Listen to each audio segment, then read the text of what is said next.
Iran, Hezbollah, and Hamas are vowing revenge after two high-profile assassinations in 24 hours. Hamas leader Ismail Haniyeh was killed in a targeted attack in Tehran this morning. Israel is accused of carrying out the assassination, but has not claimed responsibility. ILTV editor-in-chief Mayan Hoffman has more of the details on the killing of the Hamas political leader in Iran. Hamas leader Ismail Haniyeh was killed in Iran this morning, both the terror group and the Iranian Revolutionary Guards confirmed, accusing Israel of carrying out the act they described as a treacherous Zionist raid on his residence in Tehran. Haniyeh was in Tehran to attend Iran's new president's swearing-in ceremony yesterday. He was reportedly killed in his Tehran home alongside one of his bodyguards. Israel has yet to claim responsibility for the targeted killing, which, according to the latest reports, took place at around 2 a.m. Haniyeh was last seen the day before when he met with Iran's supreme leader, Ali Khamenei, and attended the inauguration ceremony for the Iranian president. Haniyeh was elected head of the Hamas political body in 2017, succeeding Khalid Mashal. He had previously served as Palestinian prime minister in 2006. He left the Gaza Strip in 2019 and lived in exile in Turkey and Qatar, as well as having a residence in Tehran. Both Hamas and Iran vowed revenge for the killing. Hamas described the strike as a severe escalation that would not achieve its goals. One member of the Hamas political bureau, Musa Abu Marzouk, warned that the assassination would not pass in silence. Palestinian Authority leader Mahmoud Abbas himself condemned the killing, calling it a cowardly act and urging Palestinians to remain united against Israel. There is concern that the assassination will derail the hostage negotiations between Israel and Hamas. Haniyeh had said on February 28th that the Islamist group was showing flexibility in talks with Israel over the Gaza war, but at the same time was ready to continue fighting. آلامه الكبيرة وتضحياته الجسام في حرب الإبادة الوحشية ضده يوازيها استعداد للدفاع عن شعبنا. This was the second high-profile assassination attributed to Israel in less than 12 hours, coming after an airstrike in Beirut that killed a top Hezbollah military leader responsible for the attack on Majd al-Shams in northern Israel over the weekend. Shortly before his assassination, Haniyeh accused Israel of failing to win the war against Hamas. وأنا أستطيع أن أقول رغم الأثمان الباهظة والمروعة التي دفعها الشعب الفلسطيني ودفعتها غزة إلا أن الكيان الصهيوني فشل. However, given that Haniyeh has long been among the top Hamas leadership held responsible for the October 7th atrocities, is that he is the most senior Hamas official killed since the war started, and on the list of terror leaders that Israel vowed to eliminate this war, it seems the country is one step closer to victory. Haniyeh is expected to have a ceremonial funeral tomorrow in Tehran. Then his body will be transferred to Qatar, where it will eventually be buried. Well, Israel has confirmed responsibility for the targeted killing of Hezbollah commander Fuad Shukr in Beirut. Hours after searching the rubble in the building struck by Israeli missiles, Hezbollah confirmed Shukr's death. The IDF targeted Shukr in a building in the Hezbollah stronghold of Darkhia in Beirut.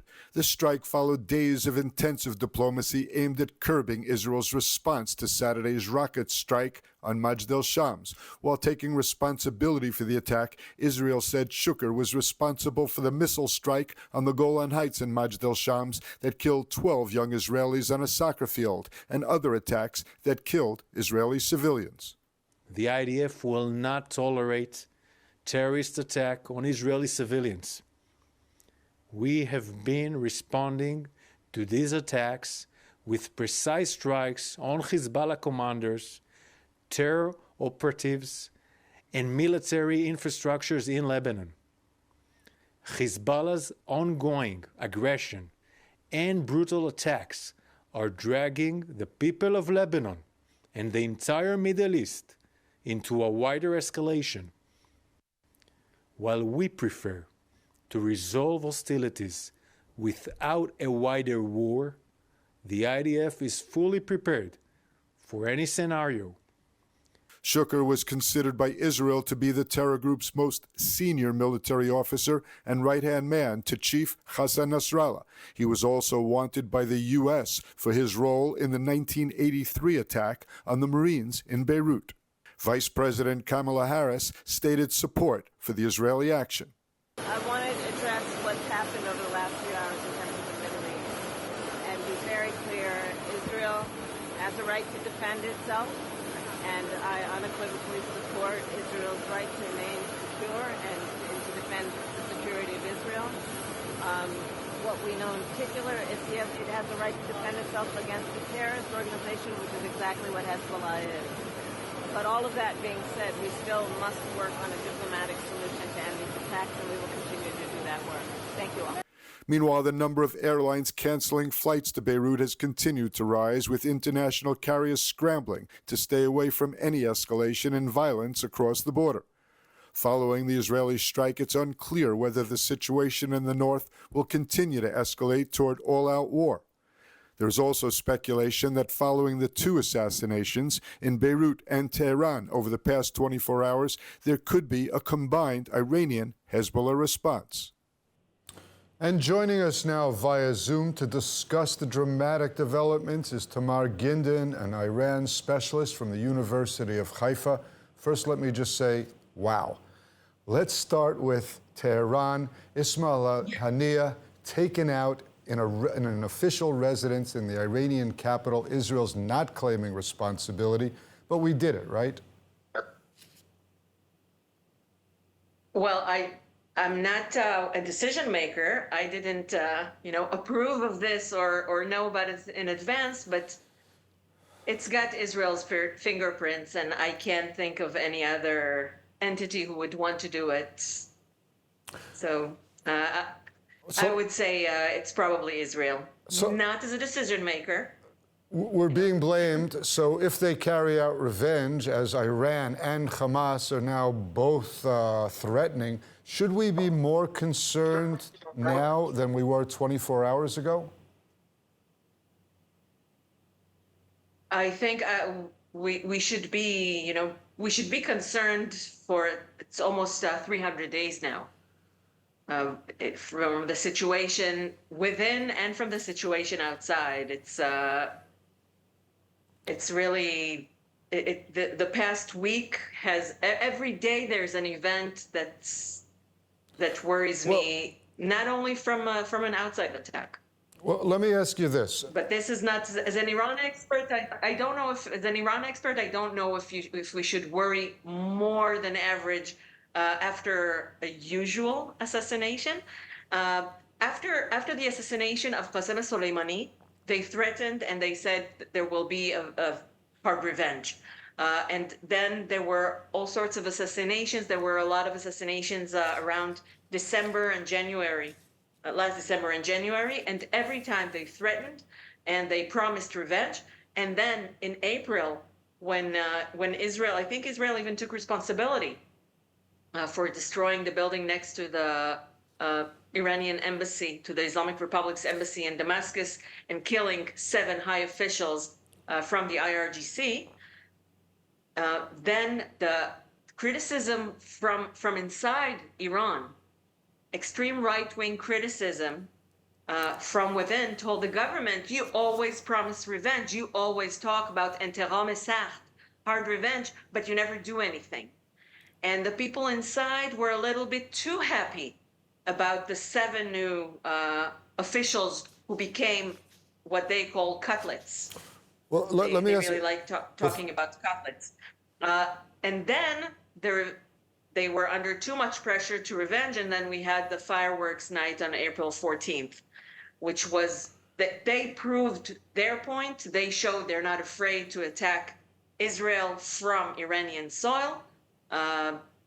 Israel, with the help of its allies, saved the day mostly. Okay, there was one girl who got hurt, but the damage was not as dramatic as they intended to, if they intended to, because I think all sides are trying to be very cautious, and on one hand, not to show that they're weak, on the other hand, not to drag the whole area into a world war. All right, Tamar, so we're going to have to leave it there. We can certainly revisit this story in the coming days. but it does not sound as though you're expecting a massive retaliation, but something which is an answer to what Israel did. I don't know, because the world has changed and the situation has changed. And since the clashes we had, especially around April, both sides don't want to be, the weak side. So that might make me more worried than I was about the December assassinations, for example. All right, we're going to have to leave it there, and thanks for being with us. Thank you. Israel is today facing 3 active fronts with incoming terrorist shellings in the north, ongoing clashes with Hamas in Gaza, and terrorism in Judea and Samaria. The Israeli civilian killed in yesterday's rocket attacks by Hezbollah has been identified as 28-year-old Nir Popko from Kibbutz HaGoshrim. Popko was working outdoors on the kibbutz when the rocket struck 30 meters from where he had been standing. The IDF said that 10 rockets were fired from Lebanon in the attack, and most were intercepted by the Iron Dome missile defense system. The IDF shelled the launch site with artillery. Israeli warplanes also attacked a Hezbollah observation post in the area of Haita al-Shab and terrorist infrastructure of Hezbollah in the area of Kafar Kila in South Lebanon. In Gaza, the IDF is completing operations in the Khan Yunis area. Infantry and Air Force cooperated to eliminate dozens of terrorists by directing observations, accurate sniper fire, tank shells, and airstrikes. In addition, the forces located and destroyed a long-range rocket launcher. And there was a terrorist attack this morning in Judea. An Israeli man in his 50s was stabbed and seriously wounded by terrorists at a junction near the village of Beit Innun near Kiryat Arba. The IDF says that the attacker arrived by car. He first opened fire at an Israeli driver and then attacked the driver with a knife. Soldiers at the scene fired at the driver, but he managed to flee the scene with soldiers in pursuit. The IDF said it's launched a manhunt for the attacker. Israel's strike in Beirut killed Fuad Shukr, head of Hezbollah's operations center. How badly did the hit harm the Lebanese terrorists? ILTV's Mayan Hoffman explains. Who is the terrorist that Israel assassinated in its retaliation strike against Hezbollah? While his name may not have been familiar to the average viewer, Fuad Shukr was the head of Hezbollah's operations center. He had been one of the terrorist organization's leading military figures since it was established by Iran's Revolutionary Guards more than 4 decades ago. Most recently, he served as a top military advisor to Hezbollah's supreme leader, Hassan Nasrallah. Some considered him number 2 in the organization at large. Shukr is believed to be the mastermind behind Saturday's attack on Majd al-Shams, which left 12 children dead and dozens more injured, many seriously. He also played a key role in the 1983 bombing of the U.S. Marine Corps barracks in Beirut, which killed 241 U.S. service personnel. Yesterday, the U.S. released a wanted poster offering a $5 million reward for confirmation of Shukr's death, although by early today, Hezbollah had confirmed his assassination. Israel attacked Shukr, in his 60s, in an attack on Hezbollah's Shura Council in Beirut. Well, the Israeli public was impressed by the IDF prowess in reaching leaders of Hezbollah and Hamas, but there is also considerable anxiety about the potential Hamas, Hezbollah, and Iranian retaliation. ILTV reporter Ariela Lani got a sense of the mood in Tel Aviv. Ariela? Yes, Steve. So, of course, yesterday's news of the elimination of not only a top Hezbollah commander, but also of Hamas leader Haniyeh has reignited a great sense of trust and confidence in the IDF. However, naturally, of course, it has also sparked some concern over a possible retaliation. And so I'm out now in Tel Aviv to speak to a few people and to get a gist of what the general feeling is. Do you feel that you have regained some trust in the IDF? I think the IDF is awoken. I think that the preliminary problems that we had in the beginning of the war of ammunitions, shortage of ammunitions, and strategic issues and so forth have been solved. High commandment has always been okay, and the potential is there.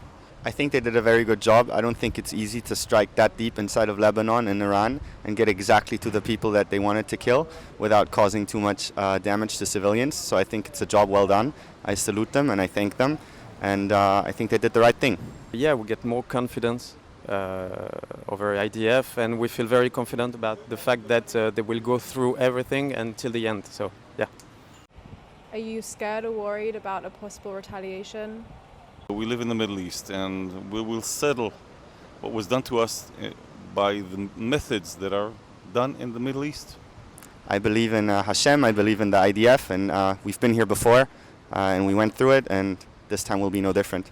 And finally, We're very confident about the fact that with the Iron Dome we're protected, and that IDF would react very quickly if anything happens. So we feel confident. and do you think that this could impact a possible hostage deal? I think it's irrelevant, and then they'll make a little bit of noise. The Hamas has a serious problem that he understands that we're targeting him completely. So from the Hamas point of view, he doesn't have much options. He won't, if he gives up his hostages, he doesn't have anything left. Potentially it could delay it, but to be honest, it doesn't seem like Hamas is really interested in striking a deal. They never were really interested, so they'll use whatever excuse they can find in order to say that they're not going to do a deal. But anyway, I don't think that there was a real motivation from the other side to get into a real deal about the hostages. So according to me, nothing will gonna change, really.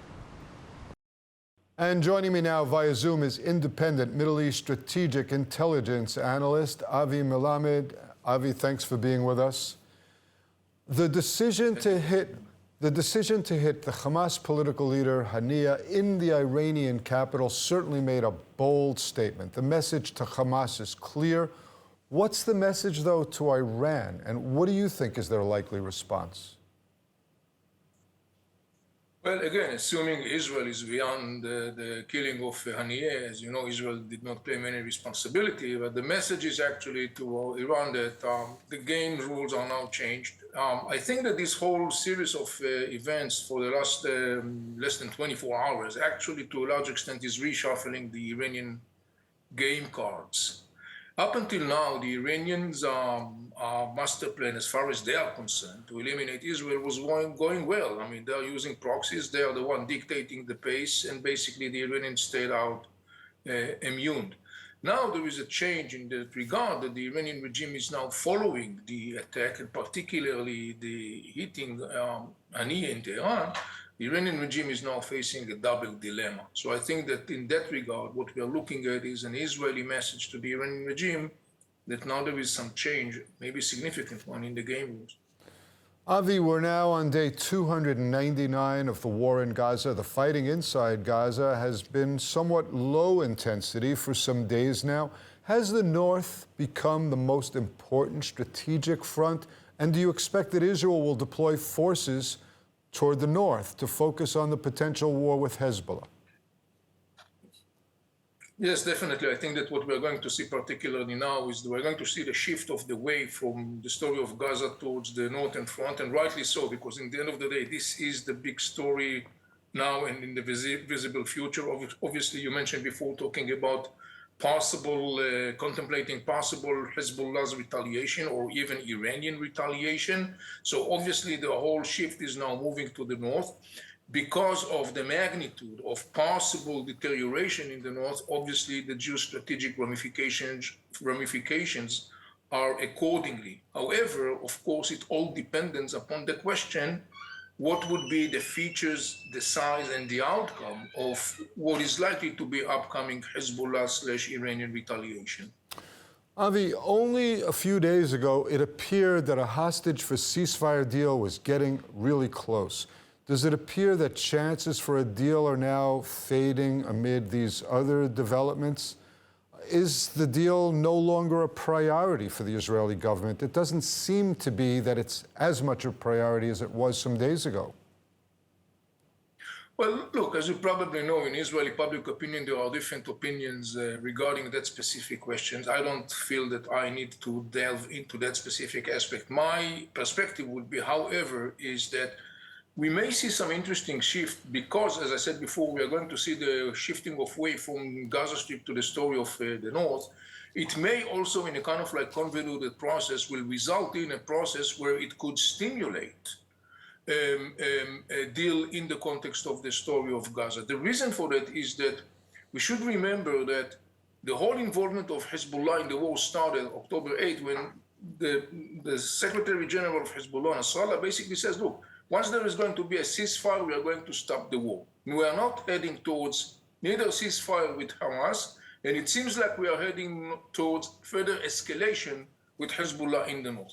So we may find ourselves in a situation where the nature of the relationship between those two components, ceasefire in Gaza Strip and the escalation or the continuation of the skirmish with Hezbollah, is going to be shift actually, and what is going to impact one the other would be the further escalation with Hezbollah that will impact, I hope, boosting a deal in the context of the hostages. Let's hope so. Let's bring them home. Thank you so much for being with us, Avi Melamed.